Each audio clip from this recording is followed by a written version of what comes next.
Good afternoon, everybody, and welcome to another Localization Fireside Chat episode. And I am Robin Ayoub, the founder of this independent podcast, independent YouTube channel. We're a young channel. We just gotten started in May 2023. And thank you to all our viewers and listeners. You helped us get to 100,000 views on YouTube. Really appreciate that. And to be honest, it may sound so little to somebody who's listening to this channel from other industries, but for the localization subject, it is a major achievement. This is like Mr. Beast for the localization industry, to be honest with you, if I can make those comparisons in terms of number of views. But thank you for everybody. Thank you for tuning in. Thank you for listening. And thank you for the good comments that you guys send me back in terms of how you feel about these conversations, that they are conversations, down-to-earth conversations, talking to real people, exploring real subject, real matters from today's realities. So thanks again for joining me. And today I have the honor and the pleasure to be joined by Dolores R. Guiñazú. Did I get it right? Yes. I'm practicing my Spanish, Dolores, so I apologize. Thank you so much for joining me. Dolores is located in Argentina, my favorite country that I still yet to visit. Mm-hmm. And also today's perspective is a little different. We always talk about on the channel about the latest in technology, the latest in the management practices, the latest in everything that we can talk about, but we rarely talk about the translator's perspective. And I'm very interested today in today's topic, which I think is going to be exciting to many, to find out what do translators do. And for people who are from outside the industry, maybe it's always appreciative to hear, what do translators do? What is your daily job like? What do you think of the new technologies that they're coming in? So these are the topics. First, we'll get to know a little bit about Dolores. Who she is as a person, as a person who's been working in the industry for many years. And Dolores got a lot of expertise in our industry. I won't recite them all. I don't want to take her thunder. And very expert on many areas. And Dolores, so as we say on this channel, welcome to the channel at first. The first thing I want to ask you is, if you don't mind, we say everybody's got a story on this channel. So what's your story? How did you all started in the localization industry? What drove you to it? If you don't mind, tell us your personal side. Thank you, Robin. Thanks for inviting me. It's a pleasure to be part of this amazing channel that I weekly listen and wait for. So thanks a lot for this. I'm honored, to say the least. And well, my story is like many translators, I think. I began many years ago when internet did not even exist. So imagine, I am from a very small town in Argentina, located in the north part of the country, called Chaco, near Paraguay and Uruguay and Brazil as well, like the frontier. And I came to Buenos Aires when I was 18 years old to study the career to be a translator, in fact, interpreter, because I wanted to be an interpreter. And at that time, there were only 2 universities offering that in Argentina. And so I came here. It was Cordoba, another city, very big city here, and Buenos Aires. And because, I don't know, my family knew many people in Buenos Aires and it was very far away and you are going alone and all that when you are beginning, sometimes your parents are afraid of, that you're going to the jungle, and it was like another city. I came here to a boarding house. I stayed there for a year. Then I rented some apartments with different friends and I began my studies, and I loved them from the very beginning, but found that interpreting was like too, I don't know, I was very panicked, when I had to speak like now. So excuse my accent and all that, because my work is mainly writing. You have no accent. Speaking, so I'm not very good at this. And well, I finished my studies and I was supposed to go back home, as I said. I graduate and go back. And well, I never returned. I stayed here working at that time for international companies located in Buenos Aires. And for 10 years, I worked in-house, like Coca-Cola, Pfizer, big companies, working as a translator and perhaps proofreader, because most of the managers or people I work for knew the language very well, but I had to polish that. And then when I got married and I have children, I said, why don't I've worked fully as a freelance translator. That's why I studied this. So there, after 10 years in-house, I began being a freelancer. That was 18 years ago, so imagine.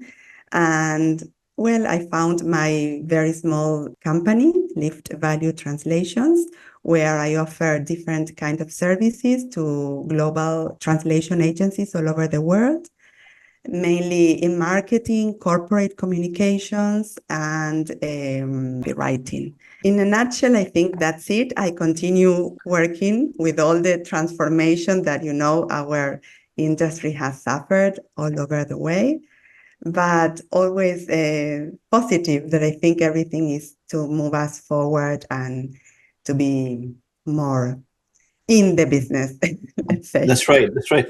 Now, you mentioned, I'm always interested, like, so when you go to university and study to be translator, for those who don't know and listening to us today on this episode, in order for you to become a translator, it is not just sufficient to be able to speak the language or know the language or second language. In this case, you have to be able to have the right education, the right expertise, the right experience to become a translator. And it all starts with getting a linguistic degree from a recognizable university and graduate in that bachelor degree or master's. Some people continue to do in their master's. And so I've met many people, they do their PhD in linguistics as well. So in your case, so which university did you study in, and how did you find the education process? If you can tell us a little bit about that, it would be great. Yes, of course. Well, I didn't go to a bilingual school during my elementary and high school education.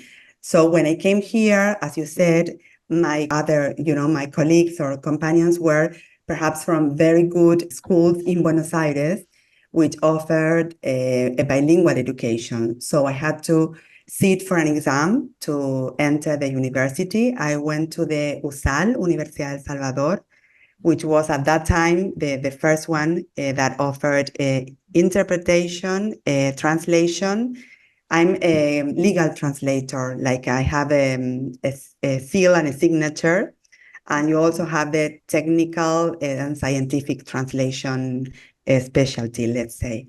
And well, I was very afraid because I think perhaps I don't, I'm not good. I don't approve the introductory course. So I sit also in other institute, but fortunately I was able to begin at this university that I wanted to, and it was a 4 years study course. It was fully dedicated. You have to study a lot, practice a lot, and of course you have to master the language, both the languages. Yeah, I mean, your mother tongue and the second language, in my case, English. Perhaps you also can do it in French, Italian, German. And then you have to practice and then go out to the world. And I also have a master's degree from the same university, but in marketing, not in translation. Oh, you have it in marketing? Yes. You have another degree in marketing? Marketing. You bring a very good, important topic, because having a degree in translation or in linguistic, you're absolutely correct. Sometimes it's not enough, because some of the subject or some of the customers that you're going to be working with, or some of the employers that are going to be hiring you, they probably require a little bit more deeper expertise in that topic, whatever that topic is: marketing, health sciences, mechanical, etc. It helps tremendously if you have that knowledge, expertise, what you're going to be translating. Because even if we don't become a translator one day and you're only speaking unilingual, some of the topics are very difficult to understand, even for those who are not in the language business. So if, let's say, you've studied all your life in English and you only read literatures, and somebody handed you over a user manual for a complex machinery, you're going to look at it and say, well, that sounds Chinese to me. Even though I speak English, I don't understand what it's saying. Sure. That's right, because some of those manuals are meant to be read by engineers, for instance. And if the engineer can relate to the language, of course, they understand what it say. But if for the normal person, they cannot. And the same goes for translators. where there are translators, correct me if I'm wrong, there are translators that can translate into general topics, but those translators, they're required to do in-depth translation on in-depth topics. Marketing is one of them, because you have to have a creative flair, creative way of writing. Health sciences, pharmaceutical, medical, etc., engineering, mechanical, any other subject, you require a little bit more in-depth knowledge. Is that correct? Sure. In fact, I cannot translate a technical manual if you ask me to, because I do like many employee manuals, for example, like corporate manuals, corporate communications, but not the technical one, because I am not expert on that. And there's a lot of time that we have to invest in terminology management, terminology databases. Of course, nowadays everything is perhaps easier or not that complex that it used to be, thanks to technology, translation memories, AI, and all that. But even though that, you have to know if it's correct. So you have to know the field that you are translating to. In my case, you can do general translation, but not very specific. If it's too technical, like, for example, as you said, a machine, it's really Chinese to me. I cannot do it. So I refer to a friend who is an expert on that, but I concentrate on the fields that I master and that I can understand. Of course. Now, let's talk a little bit about, since you've been doing translation for a while, and I've been in the industry for a while as well, and we both seen various stages of our industry either evolve, in some cases depends on the opinion, right? Some people will say, well, we're evolving, and some other people say, no, we're going backward. And there are some people who say, oh no, we're still in the middle. So in your case, so tell me, from actually doing the translation work, so tell me about, how do you do that? Is it done regularly, like type it in a Word document? Is there another way of doing it, using memory-based translation solutions, or any other way? And how did that evolve, like from when you started to what you're doing right now? So we'll talk a little bit about what you're currently using in terms of a process, but how did that all start for you? Is it like an old traditional way of doing any writing? When I began, like the beginning, it was so different, because I began writing, and you have to go to the library to look up everything in the dictionaries. Yes, of course. We tell the young graduate right now, go to the library, look up some references. I don't know how that will go. Yeah. My eldest son, who is studying in Germany, goes to the library, but with his iPad or his computer, and just to study, not to open the books that are in the library. I went to the library to open the dictionaries and to research and find out information related to the subject I had to translate. But nowadays, we know everything is in internet and everything is digital. That it was a huge change for us translators who have like more than 25 years of experience, let's say.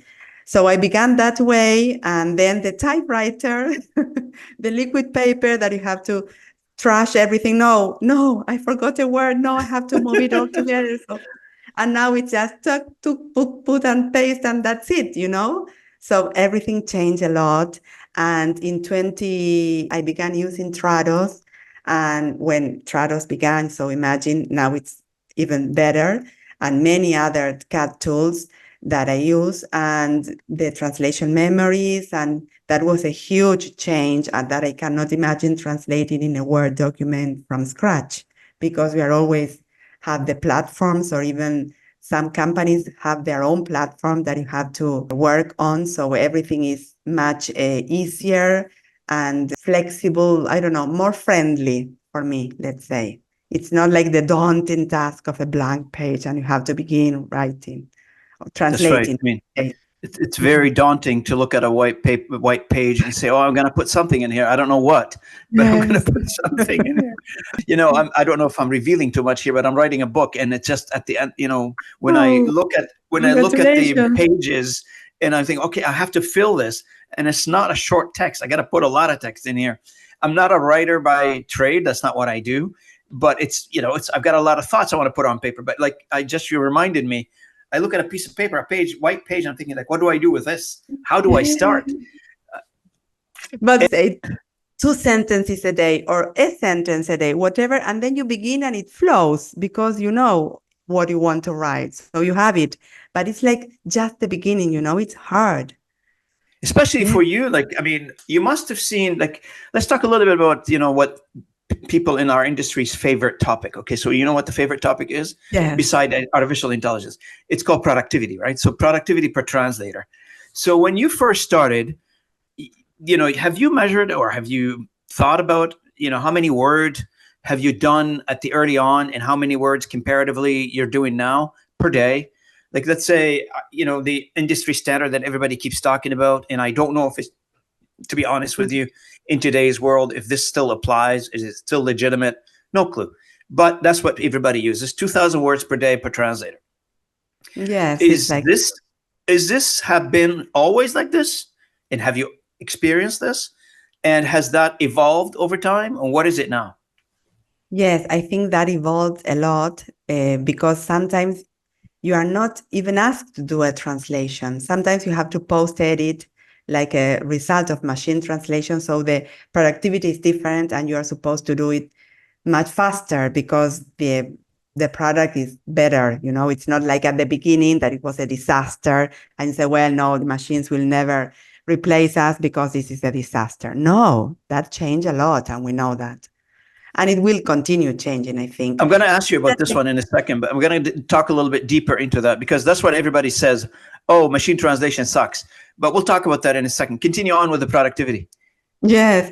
But at the very beginning, I was a disaster. I mean, I think, well, we all advance, we all move forward. And I think we are a better version than last year, or we try to at least.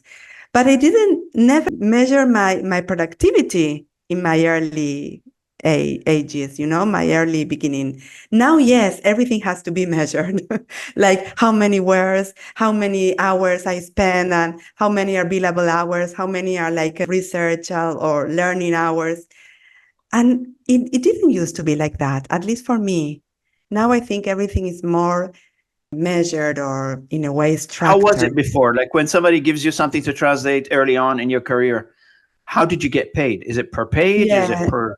No, usually per word because I mostly work for agencies. I have some direct local clients, but my big clients are from agencies, and they are the ones which usually, set the rhythm. I mean, I need this project for next week, and it's this volume, and you have to do it with this perhaps team of people that you are going to work together. And usually it was 2,000 words per day or a little more, depending on the subject. Or perhaps you do it faster because you are very familiar with the subject. So it's easier for you. And sometimes not because the text is too complex and you have to do more research. And, but usually that. But for us, freelance translators, our agency is the one in charge of, in a way, giving us the directives on how to proceed.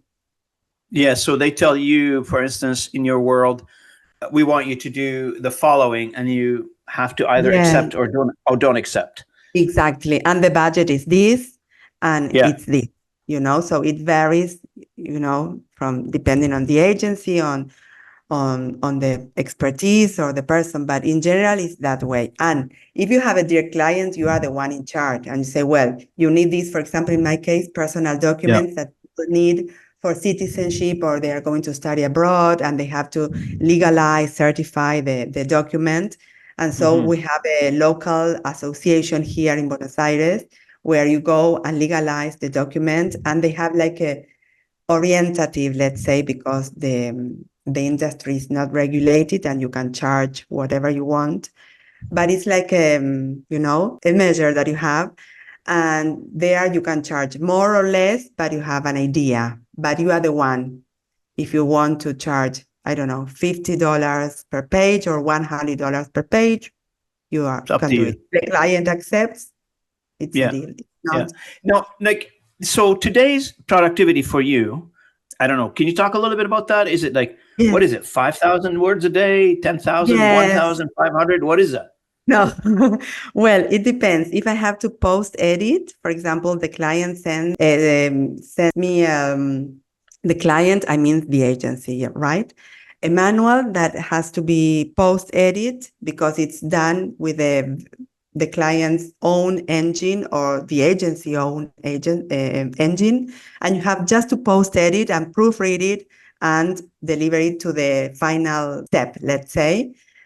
Usually, yes, 5,000-6,000 words a day if you work a full day of, let's say, 6 hours. You must like to read. I mean, for somebody who it's your life. I mean, all translators are the same. I mean, it's your life. Yeah. You read, you translate, you read again, you read a third time. You have passion for reading? Is that what I'm hearing? Yes, a very passionate reading. So don't tell me on your vacation, reader. You buy a couple of books and you go on vacation, do you? Yes. If I am not reading, I am listening to an audiobook or a podcast now. Well, thanks for listening to our podcast. That's good. Yes, yours, the top one. Yes, because you're always learning. And when you, I don't know, interview someone, there's always a reference to a book. And I'm listening. I need to see that book, to check. And you have so many books that we need another life to read all the books that we want. Oh, yeah. Yeah. In depth. And so, in depth. And not just superficial reading, but the reading that you take notes, that you process, that you read again, because there's a sentence that, rings a bell. And I love reading. Yes. Yeah. And listening to the audiobooks, that's very good. And we need more people like you. Like one of the things that we're talking about earlier, we had another conversation about a different topic, but one of the conversations we're talking about is the amount of content that's being created today. And similarly to what's happening on the translation side, on the localization side, it's happening in the content generation world, right?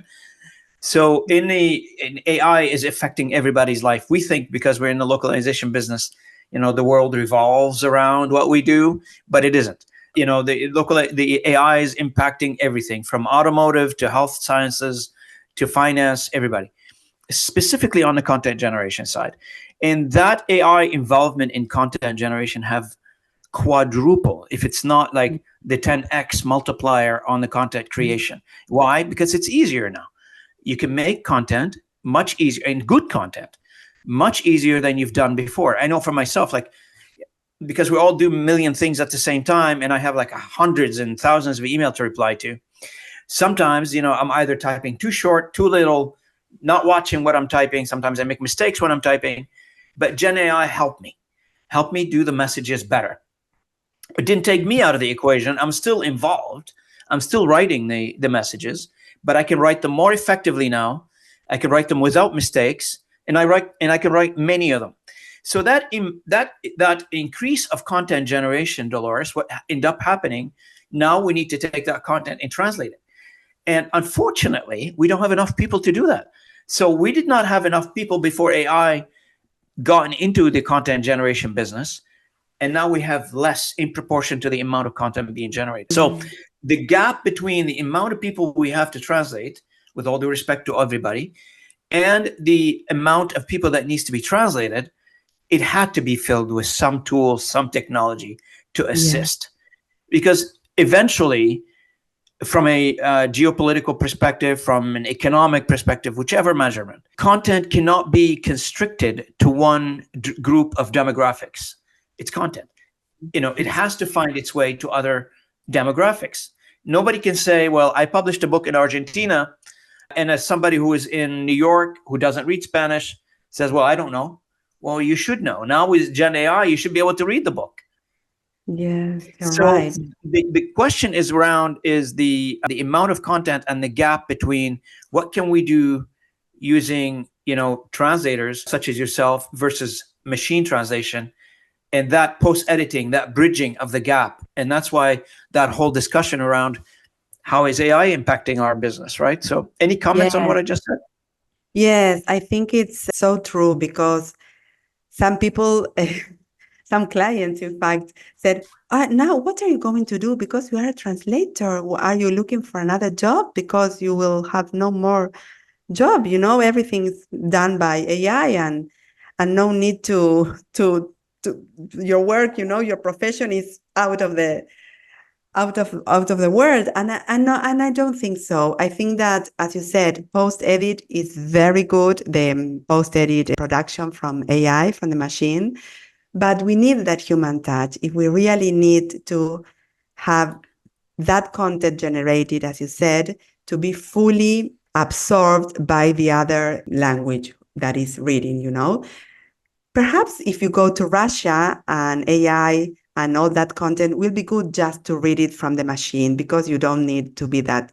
But if it's perhaps a brochure for your new campaign, a manual that you need a client or your own employees to read, and you can do it by a machine, but you need the human to check that everything is perfect because sometimes it's only a word. But that word made the whole difference in the paragraph or the subject that you are writing, you know? So it's your image, your own brand that is at stake. So I think we will be needed, the human translator. And it's so as many people are saying, Dolores, right now, they're saying we are in an era of trust, basically in regards to machine translation, that is, right? So we are saying things like, do I trust? How far can I trust? How much can I trust? And what do I trust? To what degree? To what type of content I can, disperse my trust? So in your opinion, and there are many machine translation engines out there, have you tried them? Which one is your favorite and why? Yes. Yes, we have to trust. For us, humans, trust is difficult. I love the word, and I think we have to apply it more in our personal and professional lives, but it's not easy because we have to trust. And with trust comes that you have to release, that you cannot control everything because we tend to, I know everything is under control, and it's never under control, you know that. But we have the idea that we control everything. But you have to trust the process and how everything will flow.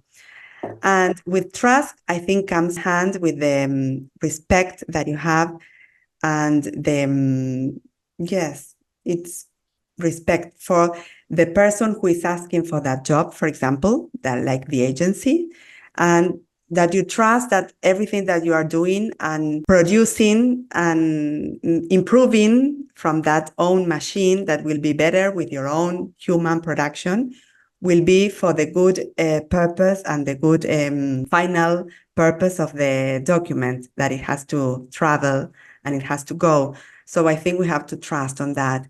And I usually use, the engines that the agencies send me, and also DeepL, the paid version, and not more, like I'm not very, I use AI, but very basically, very basic. No, I'm not I'm not an expert on that. No, I'm just interested in your perspective on, which machine translation from a translator perspective you would trust more. If you think, think about it, like somebody sends you something to translate and they tell you, oh, this is coming from whatever machine translation. I don't want to name anybody here. And you think, oh, this is going to take me a lot of time to fix. So I want to make sure I allocate enough time for it. Or this is coming from this engine. That's going to be easy. It's going to be done very quickly. Yeah. Do you have you come through that? Have you come across this? Yes, I cannot mention any names. No, that's fine. That's okay. No name. But yes, there are some platforms from different agencies that are more trusted, let's say, or you know that, well, I will have to work, but it will be basically very good. Like the foundation is very good. And sometimes, well, no, I have to devote more time. But yes, it happens, I think, to all of because one of the things that everybody's talking about, and I think they're missing the boat on, is, you cannot, and I've been saying this like for, I don't know, a few years now, you cannot just log into any machine translation engine and you put something in it and you ask it to translate, and then you say, well, I don't like the quality. Well, of course you're not going to like the quality. 100% you're not going to like the quality. Why? Because you didn't train that engine. That engine is just spitting out what the internet taught it to produce. Exactly. That's it. And so you want to use the free version and you want to judge everything by the free version. Well, then go download an app, that teaches you how to order a beer in whatever country you're traveling to. That's fine. But at the same time, it is a data. We need data to train engines. Engine needs to be trained on a specific data to produce better outcome. And if we don't train those engines, it's garbage in, garbage out. Like, it's not going to do much to do anything better, to improve the outcome of the content. And so as everybody's starting to look at their budget, starting to cut the prices, starting to look at how much I can do with the little money I have in terms of projects or in terms of they're getting paid by the customer, they still need to allocate some money to train that engine. You cannot just take it from the customer, put it in an engine, and send it to quick post editing and send it back to the customer. Because even with quick post editing, because I'm assuming the agency's saying, please spend X amount of time on it, and they're not, saying to spend 2 months on this on a job. Exactly. So even with that little budget they give you to work on a project, how much can you do with that? You're going to do with whatever you can, but I'm 100% certain you're not going to be able to do 100% of catching every little tiny mistake. So you're going to be spending on it as much what the agency tells you to spend on it. Exactly. In fact, there are ISO standards on post-machine editing. No, that's right. Human post-edit of machine translation. So imagine there's an ISO standard on this. So there are processes that have to be followed in order to really improve that. Because, as you said, the content will be translated. It will be understood, but it will not sound natural. There will be no emotion on that. There will be nothing, just words. But words need to be, amalgamated and really to have an impact. Because if not, we will not be reading a book. We will not be captivated by a book, by any document. So that's it. I totally agree. Yeah.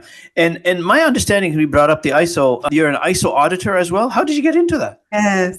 Well, in the pandemic, but ISO 27001, that is the safety ISO on security, because of all this, that all our cybersecurity documents are digital, exactly, and you manage very confidential information, and that's very important for the client, how you will safeguard everything. So I did, the course in Bureau Veritas, that is a international company, and I am an auditor. But just to know more in detail the standard and how to apply it in my own processes for the security and, as you said, trust and confidentiality of my clients. So when you do ISO auditing, who are you doing this for? Your enterprise customer, your agencies? Who do you provide the service to? Usually my own direct clients that ask for that, how we are going to deal with this, perhaps documents in paper that are not digital sometimes, or balance sheets or very important information.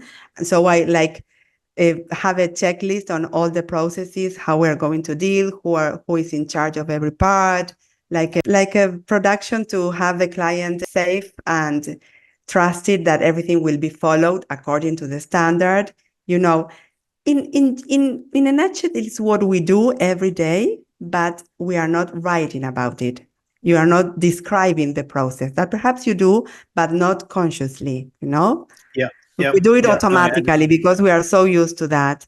But when you take into account and you are accountable for all the things that you are doing, you pay more attention, and you will have a better final product in general. Absolutely.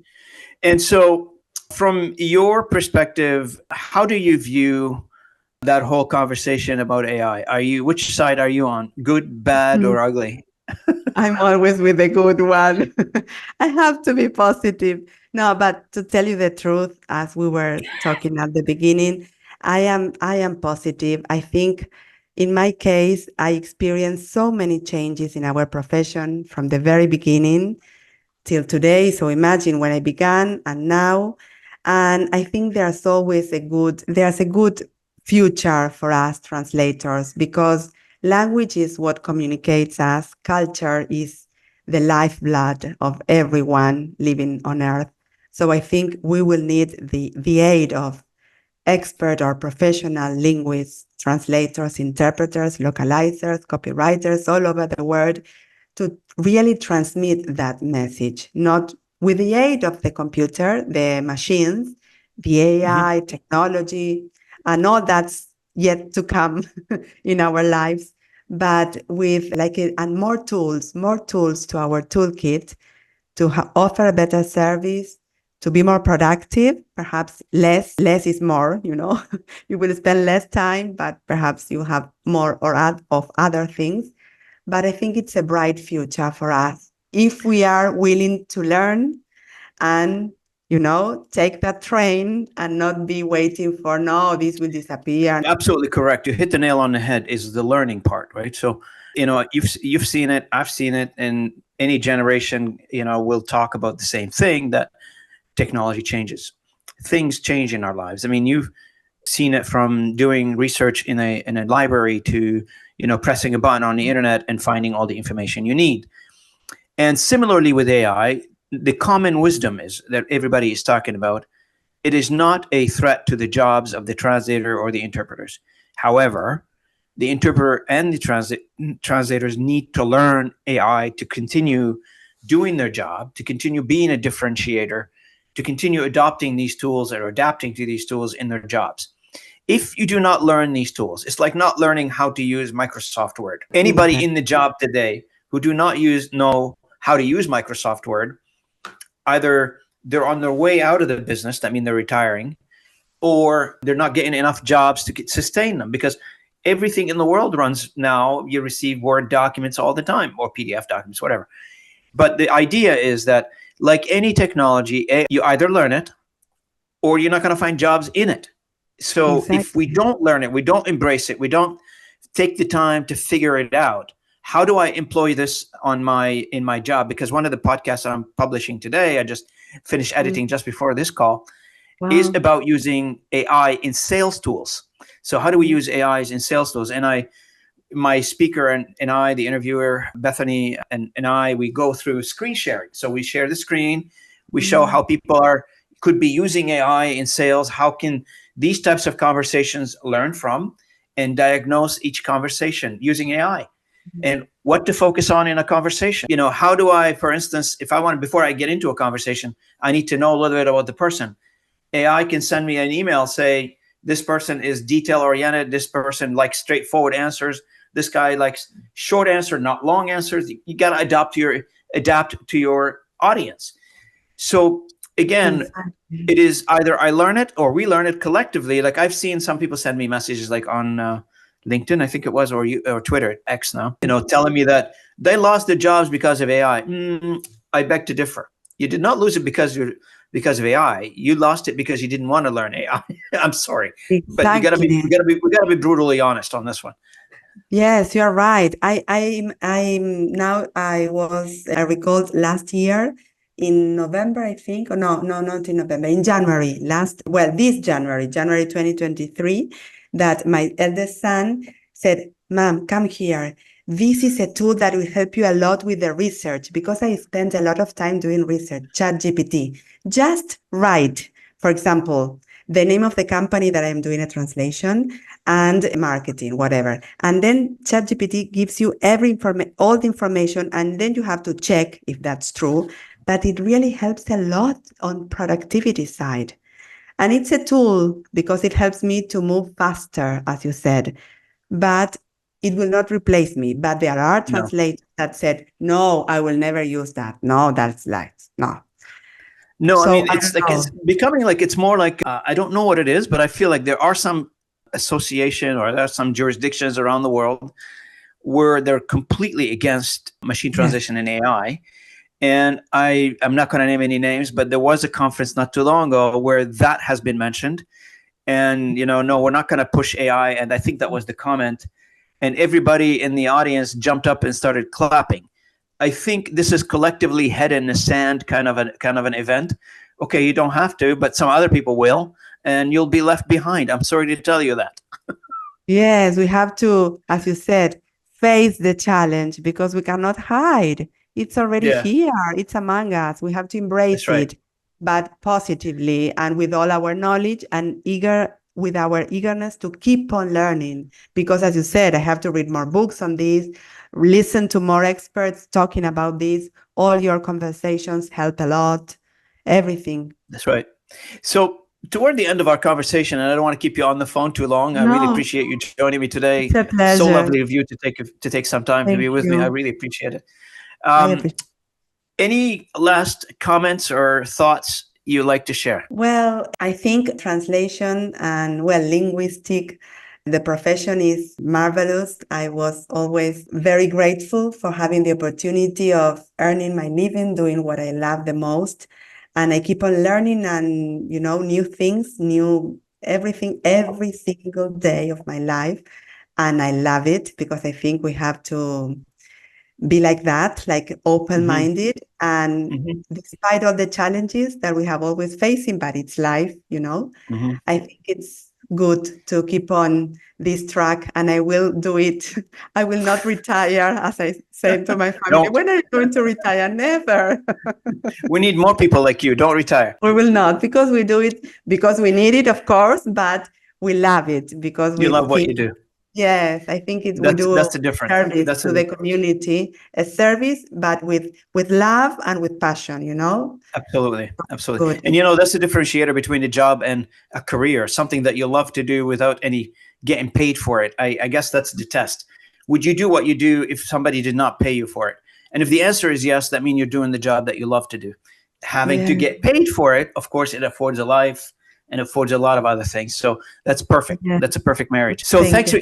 I want to thank you, Dolores, for joining me. I really appreciate it today. Thank you for your time. Much appreciated. And for our audience, if you want to get to know a little bit about Dolores, or you want to connect with Dolores Rojo Guiñazú, and Dolores is on LinkedIn. Look her up and chat with Dolores. She's very welcoming. I know I've known Dolores like for the past, a couple of years now. We've chatted on LinkedIn. Yes. And I, we became friends, and off you go. Here we are doing a podcast together. I really appreciate it. Yeah, thanks to you for this opportunity. I'm honored. And I really love everything that you shared on social media, and now this channel that you were. Congrats again, and continue doing it, because it's very important for all of us all over the world that we listen to you. I mean, not only in Canada, in US, in Europe, everywhere, in Latin America.